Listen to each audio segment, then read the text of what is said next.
Welcome back to the Richard Sherman podcast. And it's week 7, Mitchell. Chaos in the NFL. Who's a contender? Who's a pretender? You really don't know. But what I do know is New York, the Giants might have found them one. I think the Giants did find them one at Jaxson Dart, man. Holy cow, what a game for the New York Giants. Unfortunately for them, talk about blunders, Richard. They give up 33 points in the fourth quarter. And I know you as a defensive back, let's before we get to this game, let's talk about a specific play because it comes down to the wire. The Giants are trailing and they throw a deep ball up on the right side. Riley Moss gets flagged at the 1-yard line with PI on a back shoulder fade, I guess, if you want to call it that, a ball that was thrown underneath the receiver, and the refs bail him out. I know you did not like that call, and ultimately I think karma, awarded the Broncos with a big-time victory. Richard, your thoughts on that play and your thoughts on this game? Yeah, it was an incredible game. I mean, early on, you thought, hey, the Giants, it looks like their day. It couldn't go better for them. The Jaxson Dart had some real great passes. Got some things. Didn't use his legs a ton. Got a little banged up. Theo Johnson catches a tip pass from Wan'Dale Robinson, and you think, oh my God, this is the Giants' day. Then Denver wakes up in the fourth quarter, 33 points in the fourth, roar all the way back and win this game. But the play you're talking about was the penultimate drive of the game. And Riley Moss, I hate to be cliche, but I don't think he could have played that any better. You're playing through the receiver, look back for the ball, swipe through the receiver, and it's incomplete. It looks like a no play. Like, hey, I've seen worse things happen and it not be called. But these underthrown PIs are the death of me. Like, they're going to be the death of this game because it's detrimental to the game because you're rewarding the offense for bad play. You're rewarding the offense. It's hard enough play to make. I challenge anybody to go outside and have somebody run a route and then have somebody underthrow it. And I want to see you either stop them from catching it or defend it without PIing them. And then you'll finally understand how hard it is to play defensive back in this league. And for Riley Moss to look back through in that critical situation and for them to throw the flag, I don't think it's good for the game, man. I don't think it's good for the game. But you know what? Football has a way of evening itself out and figuring it out. And the Broncos came back. Bo Nix played a really good game in the second half, especially the fourth quarter, I would say. Yep. He threw 2 TDs. He threw the ball 50 times, 279, 2 touchdowns. They started to hand the ball to J.K. Dobbins a little bit more. He ended up with 14 carries for 81 yards. And the defense showed up. They got a critical interception in that fourth quarter, a big-time interception deep in Giants territory, which ended up being incredibly helpful to their comeback effort. They had 4 sacks in the game, obviously coming in with the lead sack getter, Nick Bonito, one of the best corners in the National Football League, if not the best corner, reigning defensive player of the year, Patrick Surtain. And even with all that, it had to come down to the wire, but they were able to make enough plays down the stretch to win this game. That's championship grit. That's a playoff team. That's good coaching. That's good execution. And that's a great learning for this team. I know this defense is probably going to be kicking themselves, looking at missed opportunities, giving up 32 points in a game. But you'll take learning lessons in a win. No question about it. There's no doubt about it. And especially with the Kansas City Chiefs looking like their old self at 4-3 now. These Broncos need to keep up with them. 5-2 now. This is a huge win. And this was a win they should have had looking at the schedule. But I tell you what, Richard, the New York Giants, there's something brewing in New York right now. I mean, albeit with a loss, what they have with Jaxson Dart and Cam Scadaboo, I mean, as a New York Giant fan, you got to be looking at this team and saying, hey, I don't know if we're going to make the playoffs anyways, so maybe it's not the worst thing that we take a loss today. Maybe it helps us in the long run. But you got to look at this team and say, wow, okay, maybe they are onto something. Yeah, you definitely do. And in the grand scheme of things, this was a lost season for the Giants anyway. You're not expected to win the world. You're not expected, but I think one thing is true is Daboll shouldn't be going anywhere this year. I think they're going to continue to draft. They're going to have a high draft pick. Unfortunately, I don't think they have the team to necessarily compete, but to compete with a playoff team from last year, a team that is well coached, a team that's expected to be contenders this year, not only for the AFC West, but for potentially the Super Bowl, especially with that defense, for them to come out and play the way they did, to hang in there, to really dominate for a majority of this game. Jaxson Dart seems to be the answer in New York. Obviously, he struggled a little bit late when he got banged up, but he still had 3 touchdown passes. He ran one in. That's 4 touchdowns in the game. Scatterbo, 16 carries for 60 yards. Tyrone Tracy came back, made an impact, had a 31-yard touchdown in this game, and the defense had a couple of sacks, but Brian Burns got banged up. Obviously, there's some issues late in the game, but again, this is without Malik Neighbors. This is without Slayton. This is without your go-to guy. So you have to take some solace in knowing that you did this with Daniel Bellinger, Theo Johnson, Wan'Dale Robinson, and no disrespect to those guys, but those aren't your guys. Those aren't your premier players. You expect Malik Neighbors to come back and be a big time guy. I expect him to draft likely an offensive lineman in this draft high up, but I expect him to draft more playmakers. And then defensively, you would expect more pressure, but you give Denver Broncos a lot of credit. They played well. The Giants next game, they got the Eagles again, who they just beat on Thursday night. We had them. The Eagles coming off a really good win where their offense looked really special. Their wide receivers, both of them had over 100 yards in the game. Jalen Hurts threw for over 300 in the game, and he looked really proficient, especially late in that game. So I'm looking forward to that. Can they match the energy they had against them a couple weeks ago? We'll see. The Broncos have the Cowboys, who look like an entirely different team. They do. Than they have in the past against the Washington Commanders. They played well defensively. Had a pick six. Deron Bland is back in the lineup, had a pick six. They talked about playing more man coverage, and they were able to do it. Obviously, the Washington Commanders were without their top 3 pass catchers, but still, and obviously, Jaden Daniels got banged up in this game, but Dak Prescott looks really, really good, Mitchell. No question about it. You want to know who else looks really, really, really good? Is the Indianapolis Colts. I mean, this team, to me, if you wanted somebody to have to go on the road and prove that they're worth this championship contender category, it was the Indianapolis Colts. And now they're 6-1. They go on the road to the LA Chargers, and they take care of business. I mean, they dominated this game, Richard. Your boy, Indiana Jones, Daniel Jones, putting on another clinic. And then his running mate, Mr. Taylor, I mean, Jonathan Taylor with 3 touchdowns. Holy cow, he's got to be firmly in that MVP combo, I would assume. That's so tough to break as a running back. But Richard, the Indianapolis Colts win by 14 points, 38-24 against the LA Chargers, who are trying to keep up in this division race with the Broncos and with the Chiefs. What are your thoughts on the Indianapolis Colts right now?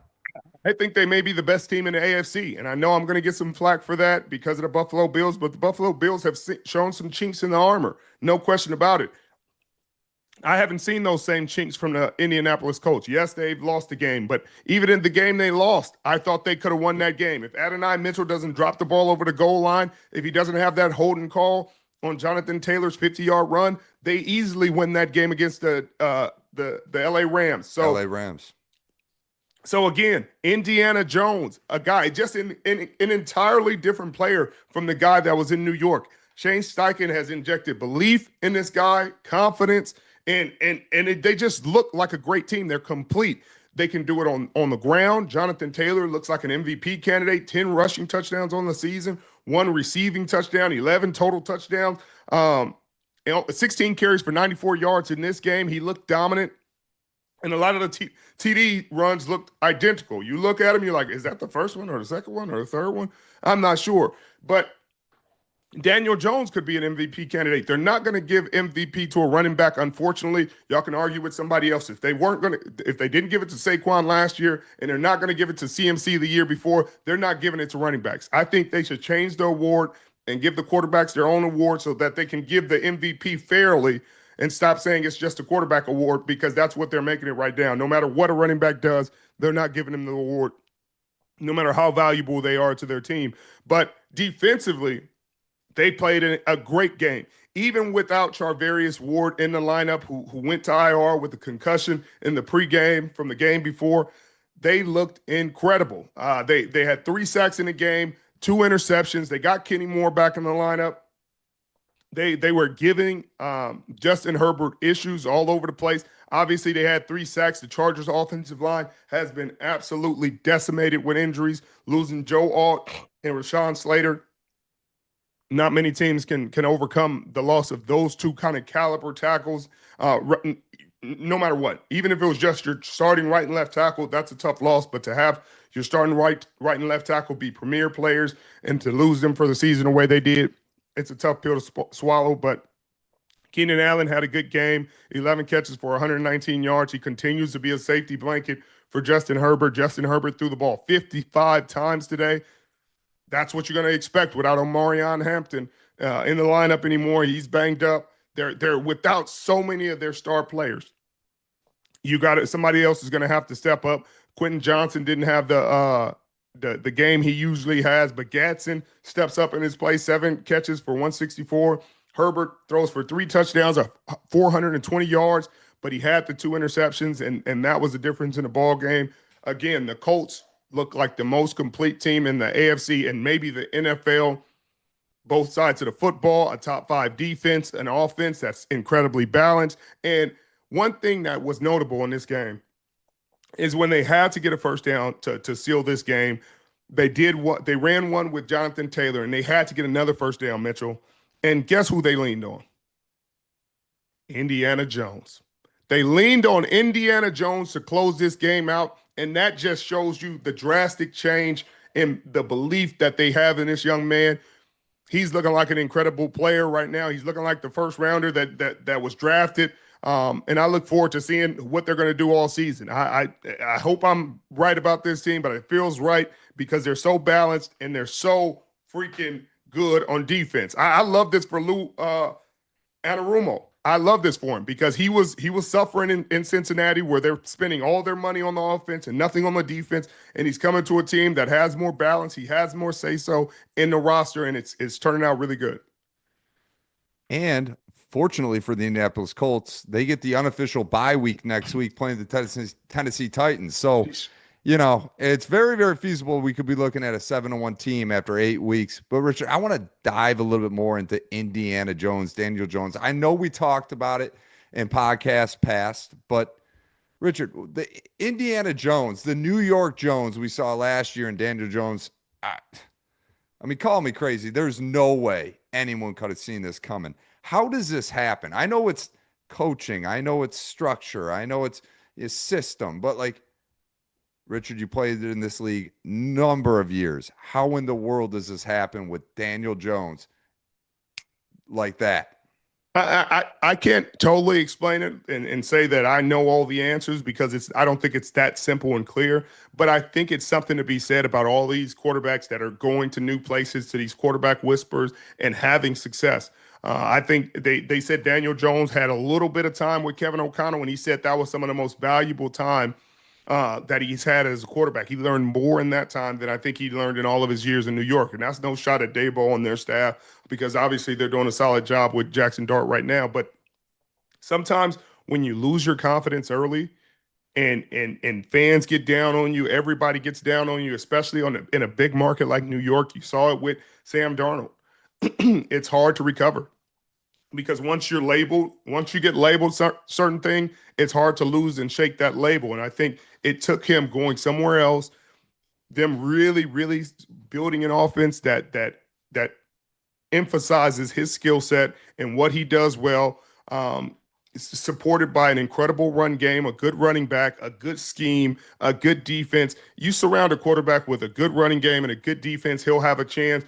And then you speak confidence into him. Put him in positions for him to be successful within his skill set, not ask him to do things that other quarterbacks did or somebody you worked with in the past, but design it specifically for him. And I think that's what the Indianapolis Colts and Shane Steichen have done, and that's why he's thriving. It's unbelievably impressive. Richard, let's talk about the Kansas City Chiefs. They took care of their division rival, the Raiders, in dominating fashion. Ugh. Everyone was worried about the Chiefs. I thought they were done. I mean, I don't know if you thought they were done or not, but they certainly do No. not look like they are done. They look dominant, Richard. 31 to nothing. Rasheed Rice is back in the fold, and he got involved very early, very often. What was it, 4 or 5 catches in the first quarter? He ends up with 7 catches for 42 yards and 2 touchdowns. How important is Rasheed Rice to this offense? I mean, the way they look today, he seems like the linchpin. He seems like the pivotal piece, at least for Patrick Mahomes to have success, because everything opened up with him back in offense. You see Travis Kelce getting his longest gain in 4 to 5 years. Rashee Rice having 2 touchdowns. Pacheco getting a little bit more breathing room in there. But it's Patrick Mahomes that looked the best today. And I think that should be scary for the rest of the league because no, I didn't think they were done. And I told you this. I said I'm not counting the Kansas City Chiefs out anymore. Not ever. I don't care unless they're shown to be statistically disqualified from the playoffs and they're eliminated. I believe they're gonna have a chance at the end because that's what they've done. If they get in a tournament, they're probably going to make it to the end, and nobody wants to see them. Nobody wants to see the Kansas City Chiefs on their schedule in January. No, you don't. You don't. You could say you do. The Buffalo Bills, you don't. Indianapolis Colts would love to avoid them. Like, there's nobody that's like, hey, yeah, let's get the Kansas City Chiefs. Jacksonville Jaguars, I know you guys felt good about that win. You would hate to see them coming to Jacksonville in January because guess what? Go ahead and book your vacations because it's over with. And that's the way they've been. They've been in the Super Bowl 5 of the last 6 years. So we'd be foolish. We'd be foolish to think anything else because that's what they've proven.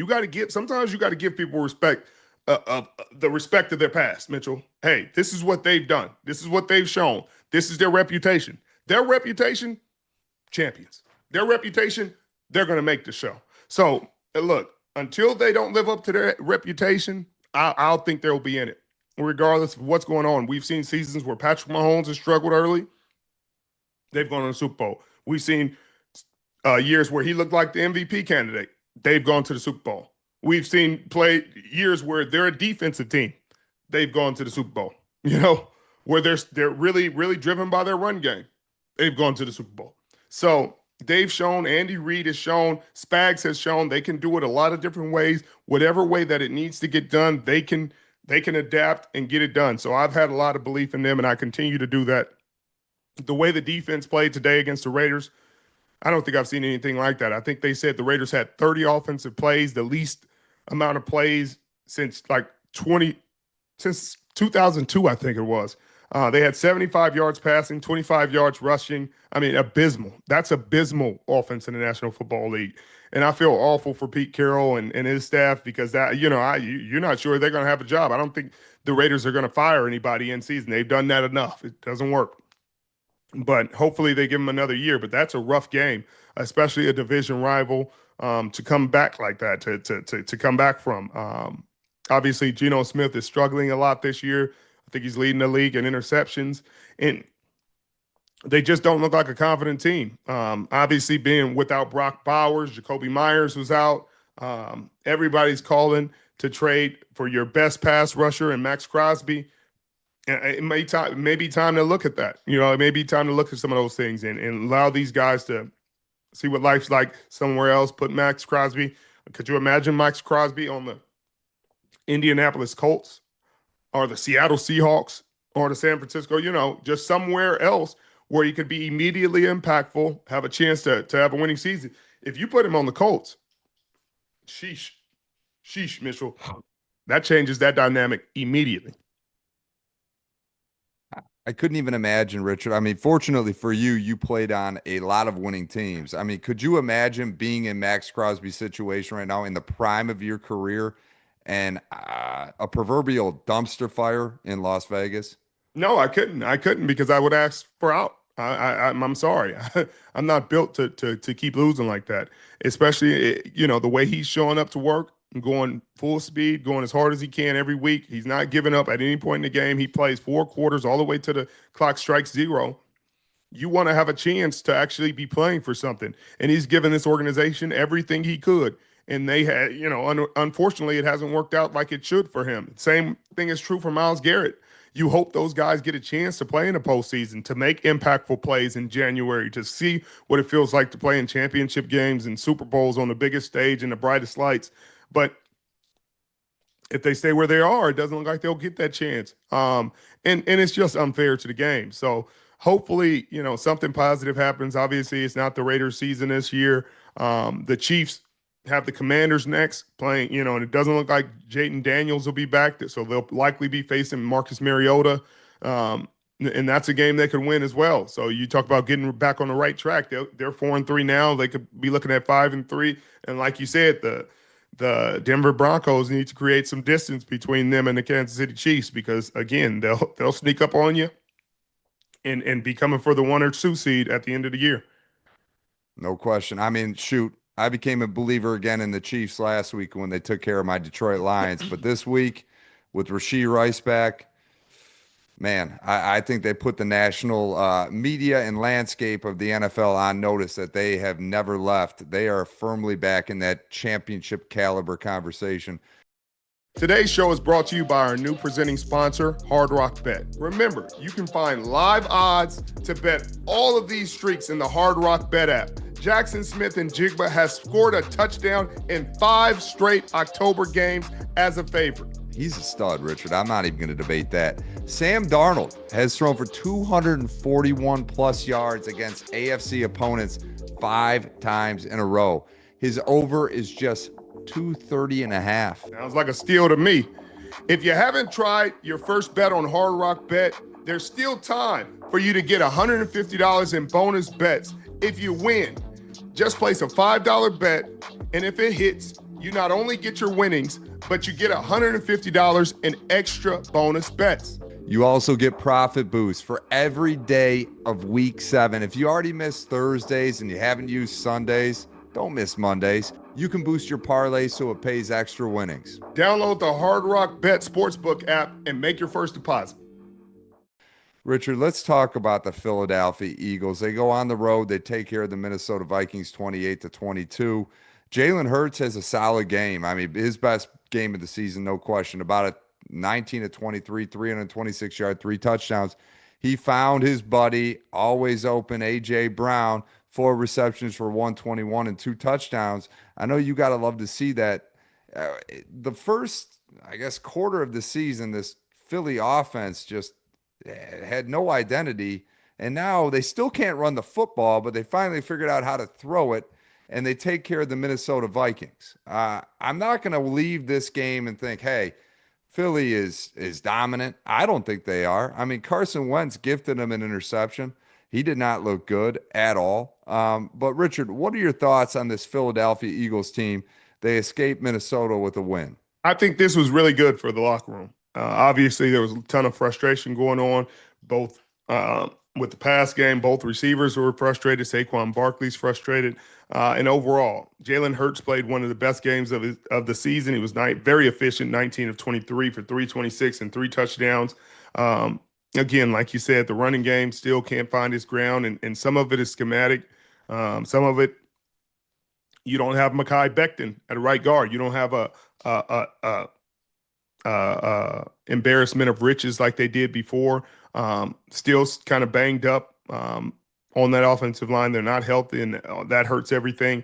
But yeah, A.J. Brown having 4 receptions for 121 and 2 touchdowns and a critical catch late in the game that sealed the game on the double move. Those are the things you need to give yourself a chance late in the season and to keep these guys happy. Devontae Smith has been having good games and great games. This is one of his best games. I think this is a career high, 183 and a touchdown. But you need to have these guys healthy if you're going to have any chance late in the season. Jalen Carter being back obviously helped this defense a ton. They look like they might have lost Adoree Jackson for a bit of time. But they still made big plays. They had a pick 6 in this game, and that ended up being the difference in this ball game against the Vikings team that's obviously playing Carson Wentz and had some struggles with their offensive line. But I don't know. I still don't know what to make of this team. I'm not necessarily ready to put them back in the top five and say, man, the Eagles are back, because it just doesn't feel that way right now. It still feels like there's some hiccups there, some struggles that are unnecessary. There's not enough balance. Is this sustainable? Can Jalen Hurts play this efficiently, this effectively every single game? Um, can the defense create a pick six and another turnover every game? I'm not sure. I think they can win the next one. They play the Giants, so they could come back and end up splitting this season with the Giants. But I think there's something to be said that about their offensive struggles, or at least running the football. Jalen Hurts played a phenomenal game, and it still came down to the wire. He played one of his best games of the season, and still came down to a really incredible throw and catch for him against the Minnesota Vikings, against their zero blitz pressure. And so I hope they've figured it out, but it's still be seen. This is an ever evolving league and an ever evolving situation with the Philadelphia Eagles. They're just different in the standpoint that, not only offensively do they look different, but defensively, you talked about it last week with the absence of Milton Williams and Josh Sweat. They let those guys walk in free agency. They signed Zadarius Smith from my Detroit Lions, unfortunately, but that experiment didn't last very long. He just announced his retirement. Now we're hearing that Brandon Graham might be coming back potentially. He's mulling coming out of retirement. Do you think that's a good idea for both sides? Yeah, I mean, it always makes sense. Pass rushers, it's a very specialty position, and it's one of those things, either you have it or you don't have it. And Brandon Graham obviously has it, obviously fits into this scheme, and he means so much to that locker room. He would come in and fit in right away with their depth, you know, being depleted, Nolan Smith being on IR. He'd be a welcome addition. So I think it could work out, but I'm not sure that's going to actually happen, or if he'll wait till later in the season, maybe make that playoff run, which would be a really cool story, no question about it. And the Vikings on the other side got some decisions to make. We got them this Thursday night in LA against the Chargers, and they got to figure out if they're going to play JJ McCarthy or they're going to stick with Carson Wentz. And like you said, Carson Wentz had some really, really bad interceptions today. The pick six, where he was under duress and he just put the ball in harm's way and they ran it in for a touchdown, are plays you can't have. Without that play, they may find a way to win this game. But with that play, makes it incredibly difficult to beat the defending champions. And it's going to be incredibly difficult to beat the Chargers and Justin Herbert if you make those kind of mistakes. They're going to make you pay for it. So I'm not sure the O-line is good enough for them to put JJ McCarthy behind it again. I'm not sure he's processing as fast as Carson Wentz is, and going to be able to execute the offense as well, just in youth. I know people are like, oh man, he's the number one, he's number 10 pick, and I hear you, but he's a rookie, and Carson Wentz is still a veteran who's processing. It's the same thing when you have a guy like Flacco come into Cincinnati, and they're like, man, Jake Browning was doing all this. Flacco's a veteran. He's played for 18 years. He's seen a lot of football. He understands it. He sees it in the way the coaches see it. He'll be able to recognize when the safety's dropping, when they're splitting, when the rush is coming. It's not going to be necessarily perfect, but when you don't have a great offensive line, you give yourself the best chance with a veteran quarterback who could at least presumably get you to the right play and get you to the right situation and make the right decision in most situations. Obviously, he didn't today. He threw for 300 yards, 0 touchdowns, 2 interceptions. So what didn't work out like they wanted it to today, but I think they're going to stick with Carson Wentz, because you just don't want to put a rookie behind this offensive line and have this pass rush get to him. I don't think I like either option, honestly, Richard. Either Carson Wentz or JJ McCarthy. I really don't. And I can't believe I'm saying this, but do you think the Minnesota Vikings are kicking themselves for not re-signing Daniel Indiana Jones this offseason? Yeah, yes, I do. I think they're kicking themselves, but I don't think they could have afforded it. I mean, you look at it now, and they had Sam Darnold and Indiana Jones in the fold. And you're like, Literally. wow, look how that worked out. And you ended up with Carson Wentz and JJ McCarthy. And if it doesn't get better, again, hindsight is 2020. We can always sit back here as Monday morning quarterbacks and be like, man, they should have done this, they should have done this. But clearly, they're scouting department and research and what Sam Darnold was asking for. They felt like this was the best decision they could make at the time and give themselves a chance to win. Obviously, it looks like Sam Darnold is thriving in Seattle. One of the most efficient quarterbacks in the league. His connection with Jackson Smith and Jigba is one of the best in the league. And then you got Daniel Jones, who's doing incredibly with the Indianapolis Colts. But I think there's something to be said about sitting and waiting and being healthy and learning from the quarterback in front of you. But we'll see, because you don't want to have another situation where JJ McCarthy gets out there, he gets banged up, his confidence is shot, the fans stop believing in him, the fans start believing that he's not the answer, and then you lose things going forward. You lose the confidence. Right now, there's still that mystery. There's still that air of a mystery. Maybe he's the answer. Maybe he just haven't figured it out yet. But you put him out there 3-4 games and it doesn't go well, and you're gonna lose that mystery, Mitchell. People are gonna say, hey, he's a bust, because we're in a microwave age. Everybody's either the best or a bust every week. That's just the age we're in. You can complain about it all you want. That's reality. No question about it. Before we leave this game, we saw a very unique, I guess, strategy against the tush push. We've seen teams try to approach defending the tush push in a number of different ways. This is a first. A guy was lined up, I guess, sideways to the line and all fours.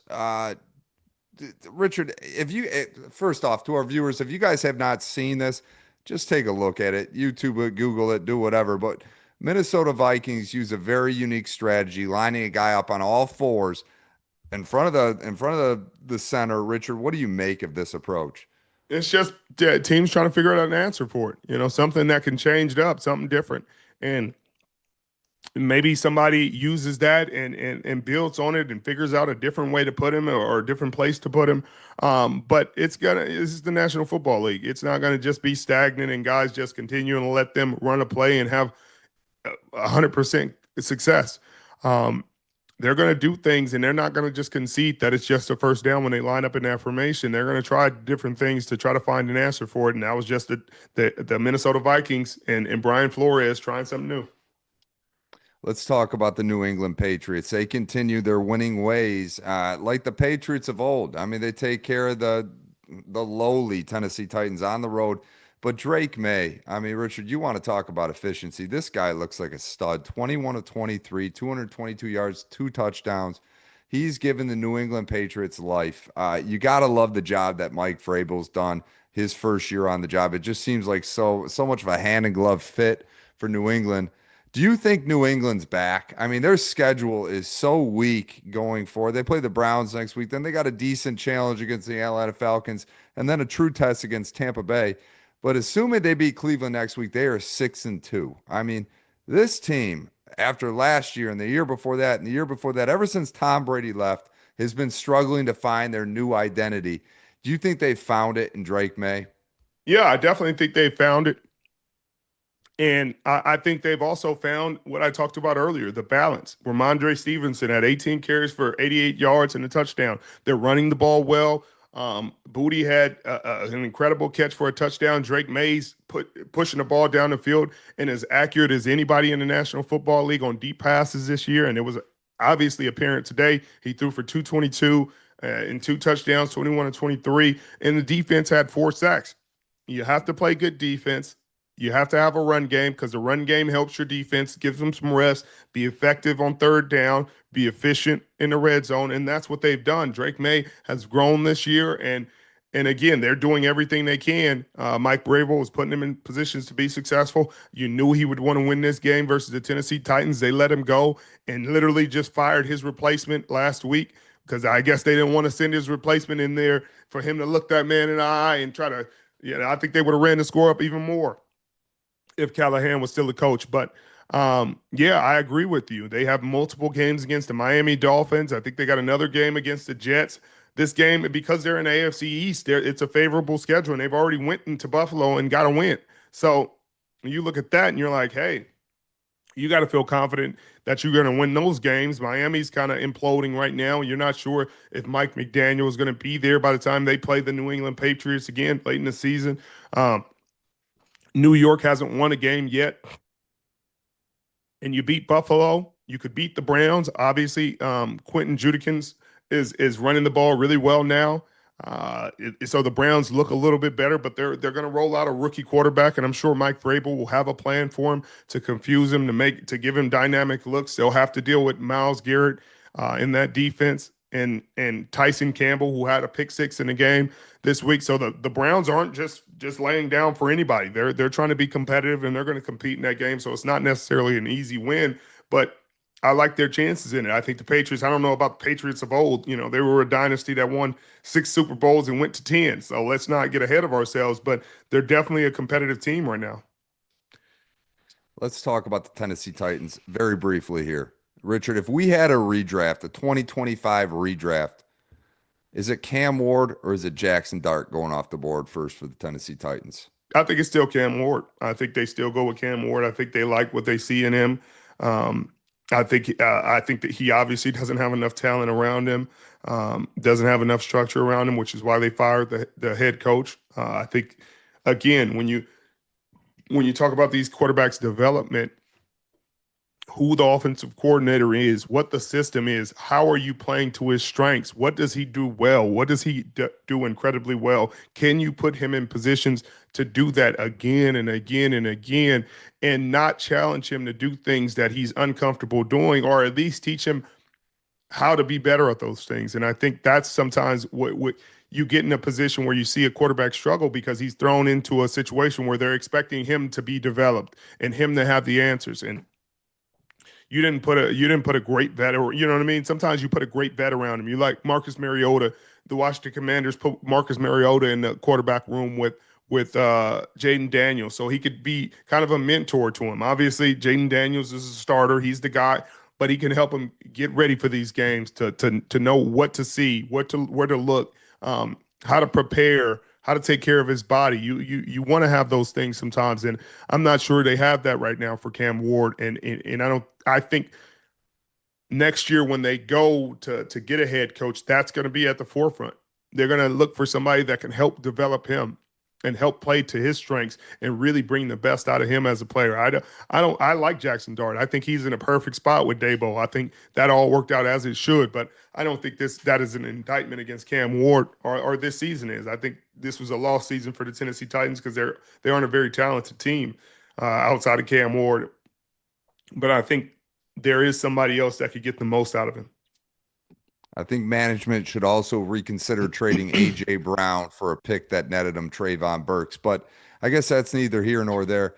Richard, don't look now, but the Chicago Bears are 4-2, and I guess my main question is to you as a Detroit Lion fan: should I be worried with them being in the NFC North? I don't know if you should be worried. It is cool that they're 4-2, but they've gotten some wins against some teams that aren't necessarily contenders. I don't think they're ready for the big time yet, but it's good for them. They've won, I think, 4 in a row now. Ben Johnson is doing a good job getting the most out of the players, just building culture, and I think that's what they're focused on: just building winning habits, winning tendencies, making the right play, making the right decisions in these in-game situations. I don't think they're looking too far in the future or worried about the playoffs or anything like that. I think they're taking it one game at a time and trying to get Caleb Williams where he needs to go. He was 15 of 26 today for 172 and an interception. And they had 222 yards running the football. DeAndre Swift had 19 carries for 124. And I think that's what this offensive line is built to do. Again, like I've said, for the history of football, you look at championship teams, and most of them will tell you run game and get defense. And then if your quarterback is dynamic and can get the job done, that's a plus. That's going to take you over the top. You're going to win a Super Bowl. But right now, they're developing those habits. Their defense is making plays. They had 4 sacks, 3 interceptions in this game. And that's what they're doing. That's how they're building their winning habits. They're consistently doing the things necessary, building their foundation, building their fundamentals, and that's what's allowing them to keep winning. As you said, the running game was active today. DeAndre Swift, 19 carries for 124 and a touchdown. And then the rookie out of Rutgers, Kyle Monangai, 13 and 81 and a touchdown. That's big for the Chicago Bears team, albeit against the New Orleans Saints. Winning is important. You're never going to undersell a win. Winning in the NFL, as you would say, Richard, is not easy. And it's big time for Ben Johnson and this team. A lot of Detroiters have animosity towards Ben Johnson, but I'm glad to see him succeeding, especially with what we're seeing with Aaron Glenn in New York. You like to have one of your former coordinators at least finding some success. The one team I do not want to see succeed is the Green Bay Packers, but they squeaked out a win in Arizona, 27-23. Richard, when we saw the Green Bay Packers dominate the Detroit Lions week 1, I thought we were looking at a team that was going to walk away with the NFC. But over the last couple weeks, it looks like a team that's just skating on the edge of victory or defeat. And today they skated on that edge and walked away with the W. What do you make of this Green Bay Packers team? Because to me, they don't look all that impressive. Jordan Love only throws for 179 yards and a touchdown. Josh Jacobs, carried the load, 2 touchdowns, but only rushed for 55 yards. It was the defense and Micah Parsons with 3 sacks that really won them this game. What do you see in Green Bay? Do you see them as a NFC contender, or do they got a lot of work to do still? Well, and I know Green Bay Packers fans, and I know we're just never going to agree on this because they will go as Jordan Love goes. Because teams will not let you beat them with Josh Jacobs. They will not. They will, if that's your best and you're saying your best player, and I would agree with you. I think their best bet is when Josh Jacobs gets going, everything else opens up. They're a really good offense. But when Josh Jacobs gets stopped, when teams stack the box and find a way to stop Jacobs, can Jordan Love beat you? And if that's what teams are doing, then is Jordan Love the guy? You know what I mean? Because if they're going to say, hey, we're going to make him play quarterback and beat us like that, and we're going to say, hey, we don't think he can do it, then that brings up more questions than answers. But that's what teams are going to do. And if he can answer the bell, and obviously they need to get more healthy at receiver. I think Christian Watson is coming back. They need to get Jayden Reed back. But that's what it's going to come down to. Their defense is going to be solid. They've been in position to win just about every game. The Browns game, I thought they were in position to win that game. I thought their defense played well. They didn't give up a touchdown until the interception from Jordan Love, and then they were in scoring position. They scored a touchdown, ended up winning that game. But the same thing was true here. I thought Jordan Love struggled a little bit, and then some plays were made. He pushed the ball down the field a little bit, hit Matthew Golden on a deep pass, and then it started to open up. Josh Jacobs, once they got in the red zone, it was a critical situation. They handed it off to Josh Jacobs. He sees that end zone. He gets within the goal line. He's going to find a way to get in there, and that's what he did. He's a great player. Their defense had 6 sacks today. That was the big thing.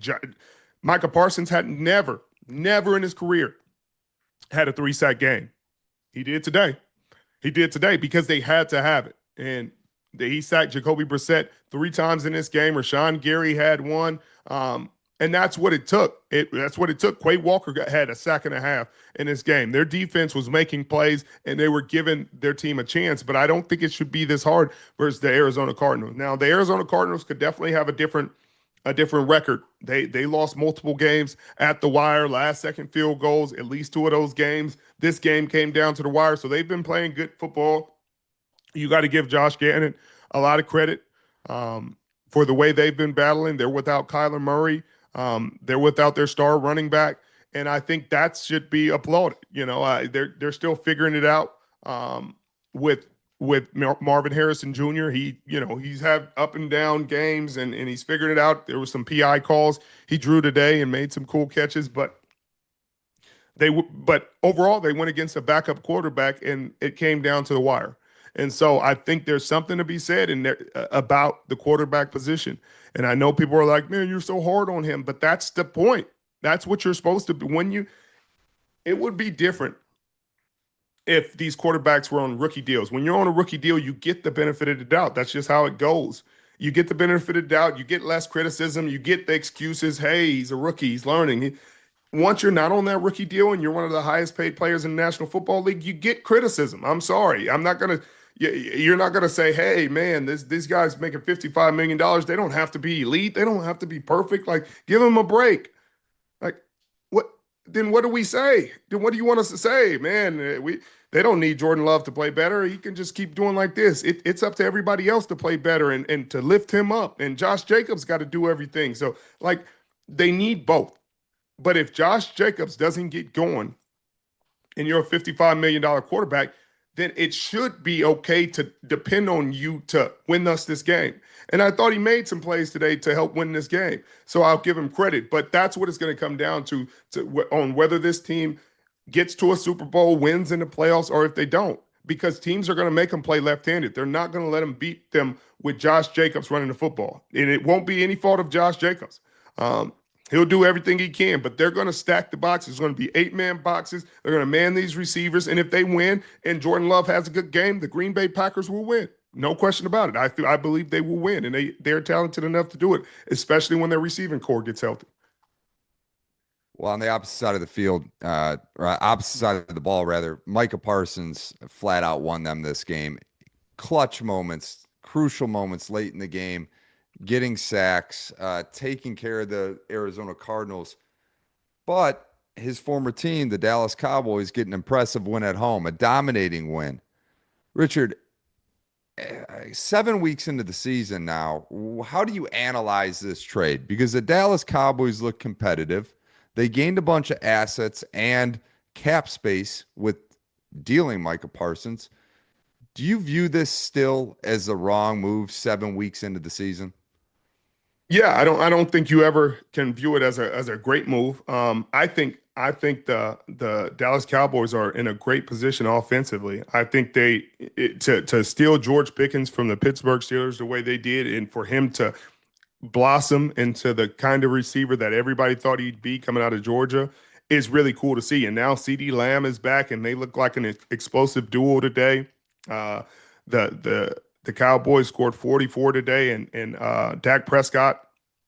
If they had a better record, Dak Prescott has an incredible argument to be in the MVP conversation, Offensive Player of the Year conversation. He has played phenomenal football this season, and with or without CeeDee Lamb in the lineup, and for him to get his star receiver back and continue to grow and continue to play that way and continue to put up points. And now his defense is starting to show up and get some stops and give him more possessions.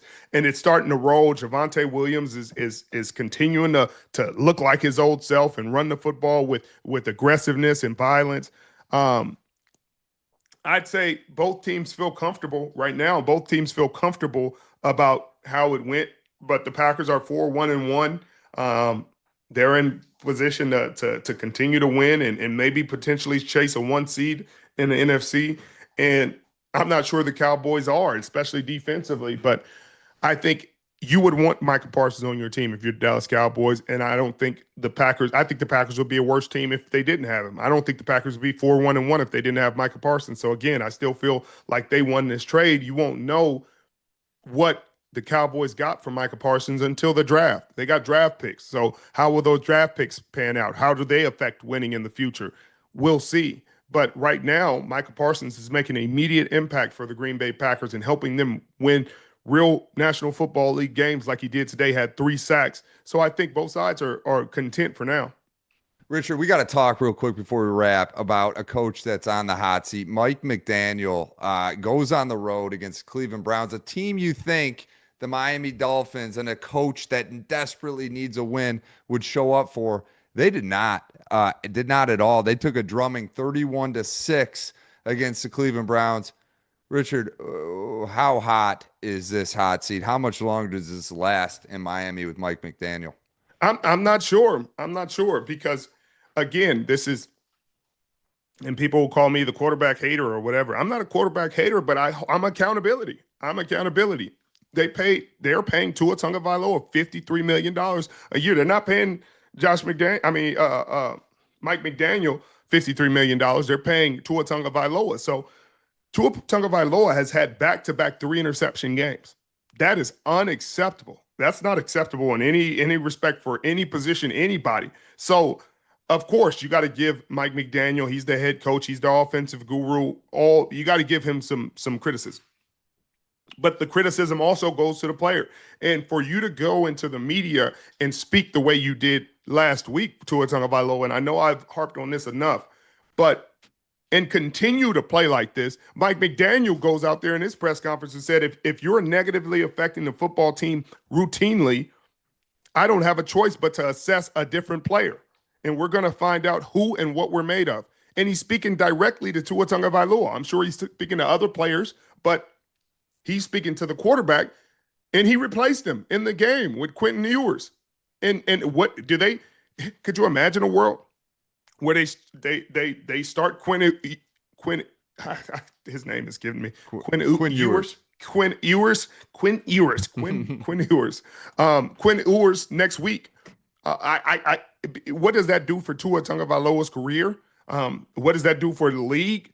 And even if you fire Mike McDaniel, you still have Tua Tagovailoa, and you have an injured Tyreek Hill who's a big cap hit. You still have issues. Devin Achane is playing really well. 13 carries for 82 yards. He bust some big ones today, but you can't pause. He bust some big ones. That's crazy. But you can't just depend on that. If you don't have a pass game, then you can't open up the run game. So you got Jalen Waddle, who's out there, is a big speed, big threat, and all this stuff. But the quarterback has absolutely no confidence. He's thrown over 10 interceptions he's thrown 10 interceptions on the season. I don't know who's the problem and who's the answer, because you've seen success from both of them, but right now it's unacceptable play from the quarterback, and it's unacceptable play from the team overall. They're struggling. The Browns ran the ball well on them. They threw the ball well on them. They're going against a rookie quarterback, Dylan Gabriel, 13 for 18 for 116, nothing crazy. But Judkins had 25 carries for 84 yards and 3 touchdowns. And they just look like a better team than you. And obviously they have Myles Garrett. They're a tough outfit on defense. I think they're a good defense, and obviously the record doesn't show what they really are. They're 2-5, but they still have talent on defense. We talked about Dyson Campbell and his pick 6 in this game, but they also have Ward on the other side. They have some players on defense that could get the job done and play at a high level, but this is unacceptable play from the quarterback. You cannot be above criticism making $53 million. I'm sorry.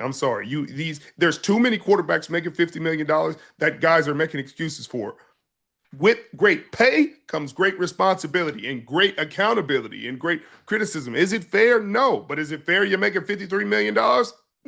We'll see. You're getting paid for this job, and this comes with the job. So a quarterback that's thrown 6 interceptions in 2 weeks, he's part of the problem. Seeing as how the Indianapolis Colts have done it, the Minnesota Vikings have done it, I'm not paying a guy that I'm unsure of $50+ million. I'm going to go and look for a guy that hasn't had success elsewhere and pay him far less and see if I can rejuvenate his career. Because this Miami Dolphins team is going nowhere fast, and I don't know how long this deal is for Tua Tagovailoa, Richard, but Richard, it's not looking like it's going to end well in Miami for Mike McDaniel because of it. All odds and lines come from our partners at Hard Rock Bet. We've got 2 Monday Night Football games tomorrow, the Seahawks versus the Titans and the Lions versus the Buccaneers. The Seahawks are favored by 3 against the Houston Texans. You got the Seahawks covering, Richard? No question about it, Mitchell. They got JSN, one of the best receivers in the National Football League. Sam Darnold playing his best football. K9. And then they got a D-line full of hunters. They're going to cover. My main question is, Richard, can they win at home? Well, they got to deal with the noise. They got to deal with it. But, Mitchell, it's no time like the present. Fair enough. And how about this? I'll be in Ford Field. The Detroit Lions are favored by 6 points against Tampa Bay. Who do you like? You like the Lions to cover? Come on, give me some love here, Richard. I want to give them some love, but, Mitchell, that was a struggle fest against the Kansas City Chiefs. And the Buccaneers are number 1 in my power rankings. I can't have them being -6 in the game, Mitchell. I know they're going to make it a game. I expect them to potentially win this game with Mike Evans healthy now, back in the lineup, Emeka Egbuka questionable, maybe even Chris Godwin. Mitchell, it's been a while. Mike Evans is going to come back with a vengeance. I love that they're number 1 in your power ranks, because guess what? The Detroit Lions beating your number 1 power rank team might earn them the shot back at being number 1. I guess we'll see. We'll see. Guys, we appreciate you jumping in with us every week. Richard, I will let you sign us off as we conclude week 7. Well, we appreciate you joining us. As always, you could be anywhere in the world, but you're here with us, and we sure do appreciate it. Hit that sub button if you're new. We'll be here giving you content all year long, and we love you.